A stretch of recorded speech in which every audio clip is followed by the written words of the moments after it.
If you're new here, this is the kind of case we take our time with. No speculation, no dramatization, just what the record actually shows. If that's the kind of true crime you're looking for, consider subscribing before we go any further, because where this story goes next isn't what anyone expected. All right, good evening, guys. Thanks for joining us here on WRDW+. We just wanted to pop on here at around 8 o'clock to give you guys an update on what we've learned in the Javeayah Harris case, and there have been quite some developments this afternoon in this case, and we have learned a lot of new information, not only on the parent side of things, but also in the search for Javeayah Harris that's going on in the upstate right now. So there's a lot to cover. We'll take you through everything if you're just now catching up here. We did get the warrants and the 911 call for the parents. We know that Javeayah's mother called 911 the night that she reported Javeayah missing. We know now new information from the warrants on how Javeayah Harris actually passed away, or what they believe happened, and then what also happened with that false 911 call, or the report, excuse me, that the mother made the night that she said Javeayah went missing. So we'll start with the warrants here. If you guys are just now joining us or you're trying to catch up, the warrants tell us, and I'll read it for you, and we'll put them up here on your screen too, so you can see them for yourself and read them too. But before we get those, I'll read it for you. They say, quote, while committing child abuse or neglect and the death occurs under circumstances manifesting an extreme indifference to human life by not seeking medical attention for Javeayah after not seeking medical attention for Javeayah after knowing that Javeayah suffered injury that was obtained from physical abuse. So this is giving us an idea. It's obtained from physical abuse. This is the homicide by child abuse charge. So this gives you an idea of what happened to Javeayah potentially. They say that this information was actually obtained by the defendant's confession and co-defendant's confession. So both parents confessing to this as well. I know a lot of people have asked where the confession is. It's right here in the warrants. That's what they're saying. So the confession by both parents, this is the father's warrant that you're seeing now too. And it's interesting, in the father's warrant, they say this information was obtained for physical abuse by the victim's mother. So saying that Michilae was actually the one who seemingly did this child abuse, and the father was also there. And then we also have the false report warrant as well, which is now on your screen. So this one is really interesting too, and this kind of leads us to where we are today. But it says that the mother reported to Aiken County Sheriff's Office that her daughter was missing and or abducted by another person. That was determined to be false. A search of the area and interviews revealed that she had not been abducted. Michilae admitted that she had disposed of Javeayah's body at another location. We now know from the sheriff that was outside Aiken County. We know now that that is in Great Falls, South Carolina, which is on the Fairfield County and Chester County state lines in the upstate of South Carolina. And we know that that search has been going on for a few days at this point. Our Meredith Anderson was up there today. She was up there on Saturday as well when that search was happening. So today she had some pretty major updates, and I know we have her story that we'll play in just a little bit too. But the other big update, of course, was the 911 call that the mother made the night that she said Javeayah went missing. We'll play that 911 call for you. Aiken County 911, where's your emergency? Ma'am, I'm at 39 Hillsboro Street. I can't find my baby. 39 Hillsboro Street? Yes, ma'am. She was outside playing, and I came out here after cooking dinner a little bit, and I'm looking for her, but I don't see her nowhere. All right. How old is this baby? She's 4. All right. By mid-morning on June 30th, Hillsboro Street had stopped looking like a neighborhood. It looked like a staging ground. Patrol vehicles lined the curb where children usually played. A command post rose in a space that, 24 hours earlier, had been nothing but a quiet residential block. The Federal Bureau of Investigation joined the case within hours, a decision that signals exactly how seriously law enforcement treated the disappearance of a 4-year-old girl. Local and state agencies followed. Helicopters cut wide, methodical circles overhead. Drones swept the tree lines. K-9 units worked scent trails through backyards and drainage ditches. Most residents had never given a second thought. More than 200 first responders eventually took part. That number alone tells you how fast and how completely this case seized the county's attention. They worked through a heat wave. The index pushed toward triple digits, turning long shifts in tactical gear into a genuine physical danger for the people searching. And still they kept going, because the only assumption anyone had reason to make was the simplest one, that Javeayah Harris was out there, and every hour mattered. For 3 days, that assumption held the entire operation together. Then, on July 3rd, the sheriff's office made an announcement with none of the urgency of the one that had launched the search. Visible search efforts were being scaled back.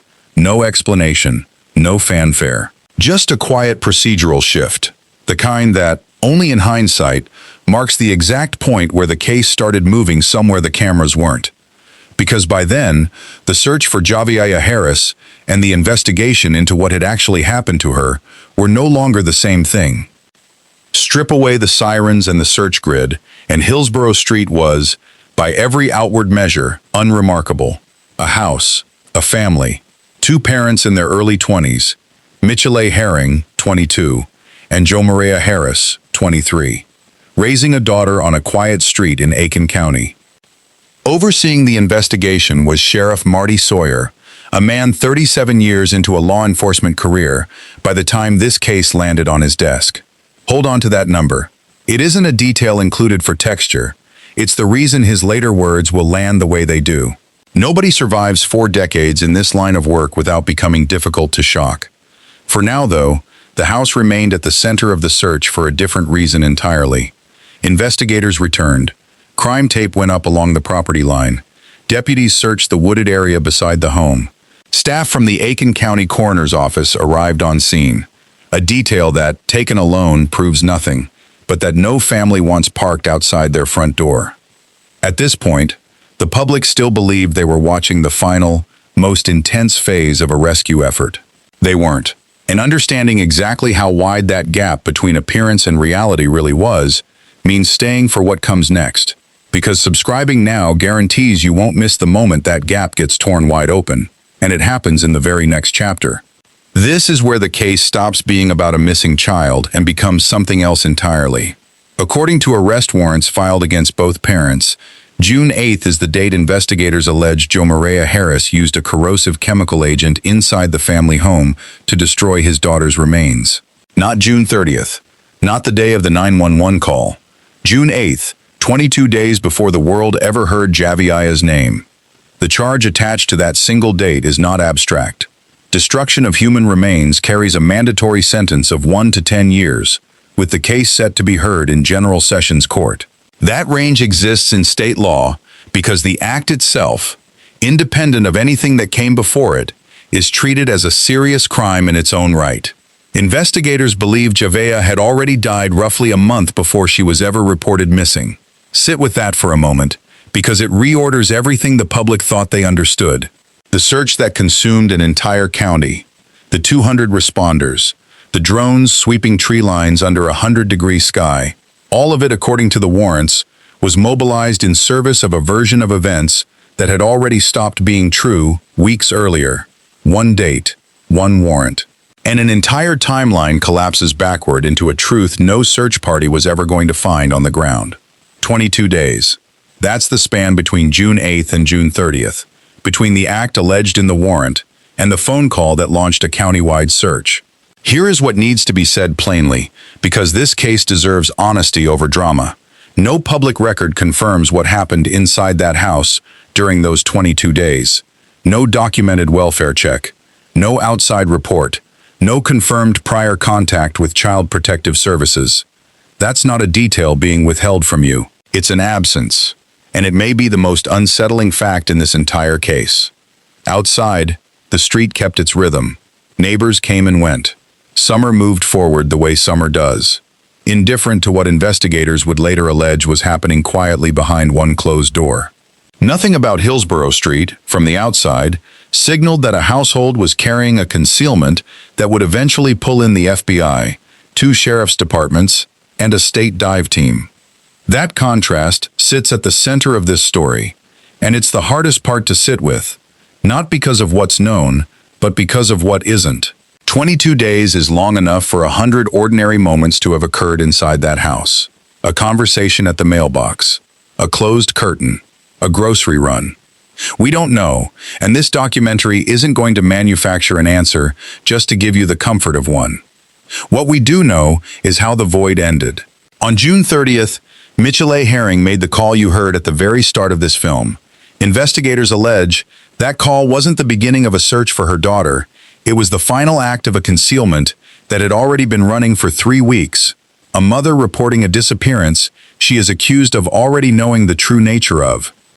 If a true crime story built entirely on verified public record, without a single invented detail to fill the silence, is what you came here for, this is the moment to subscribe, because the next chapter takes the investigation somewhere no search team in Aiken thought to look. While Aiken County searched its own backyard, the answer was already 100 miles away. Cedar Creek Reservoir sits in neighboring Fairfield County, near an access point locally known as Javeayah Creek. Locals call the reservoir Stumpy Pond. It carries no known connection to the Harris family, no property, no history, nothing that would have drawn a search team there on instinct alone. Investigators only reached it by following the case itself, along leads that had nothing to do with the public search still underway in Aiken. South Carolina's Department of Natural Resources sent dive teams into the water. Their search ran for days, entirely outside public view, while 200 responders kept combing Aiken County for a child investigators already suspected they would never find there. On July 4th, the two tracks of this investigation finally collided. Michilae Herring and Javeayah Harris were arrested and charged with homicide by child abuse. Herring was charged separately with filing a false police report, a charge that speaks directly to the nature of that June 30th phone call. Both were denied bond. It was around this point that Sheriff Sawyer made a statement that has followed this case ever since. He said he would not call the two people now in custody Mom and Dad. He said they didn't deserve that title. From a man 37 years into this work, a man who by his own account has seen nearly everything this job can show a person, that single sentence carries more weight than any description of evidence ever could. Before this closes, if you've stayed this long, it's likely because you value true crime that treats real victims as people rather than plot points.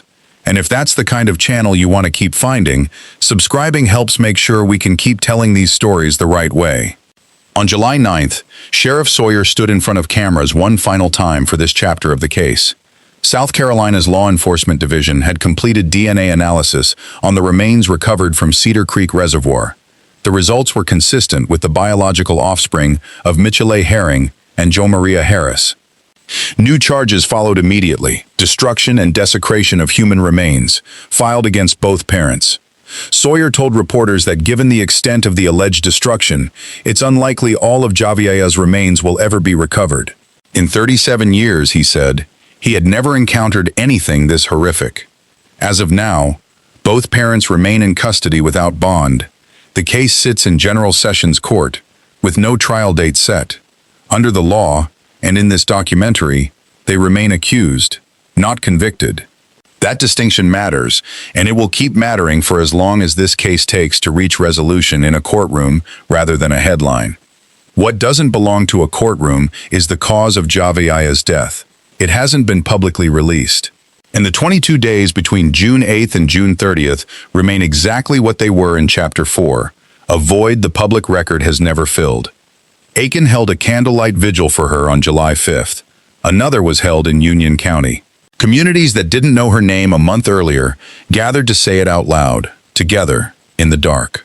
This documentary began behind a door on Hillsboro Street, at a moment when time had already stopped for 22 days, without anyone outside that house knowing it. It ends there too, because some questions in this case don't have answers yet. Maybe they will, eventually, in a courtroom. Until then, what remains is a 4-year-old girl who deserved every one of those 200 searchers, and a truth that arrived a month too late to save her, only in time to name what happened to her.